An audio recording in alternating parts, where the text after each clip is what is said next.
உண்மை சொல்லுகின்ற பழக்கம் நன்மையின் பக்கம் ஒரு மனிதனை வழி நடத்தும். உண்மை சொல்லுதல் ஒரு மனிதன் எங்க கொண்டு போய் சேர்க்குமா? நன்மையின் பக்கம் வழி நடத்துமா? இப்ப உண்மை சொல்ல நீங்க பாதிப்புக்களை மட்டும்தானே பாக்குறீங்க. பிரச்சனை வரும், சிக்கல் வரும், மானம், மரியாதை, அவமானம், கௌரவம், இப்படி பாக்குறீங்க.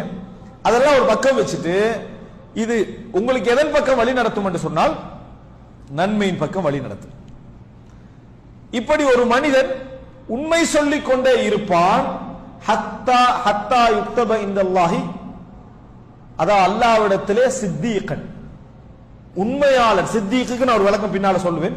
சித்தீக் உண்மையாளன் என்று சொல்லப்படுகின்ற வரைக்கும், உண்மையாளன் என்று இறைவனிடத்தில் எழுதப்படுகின்ற வரைக்கும் அவன் உண்மை உரைத்துக் கொண்டே இருப்பான். அதுக்கு பின்னால் அவன் நாக்கில் என்ன வராது?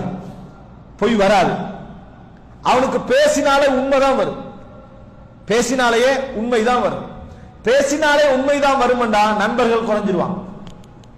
என்ன செஞ்சிருவாங்க? நண்பர்கள் ரெண்டு காரணமாக. ஒன்று நீங்க நேர்மையா இருக்கிறனால, இரண்டாவது என்ன, நாமளும் சேர்ந்து மாட்டிக்கொள்வோன்றதுனால. இவன் சொல்லி விட்டுருவான், இவன் தெளிவா என்ன செஞ்சிருவான், சொல்லிடுவான், நண்பர்கள் குறைந்துருவான்.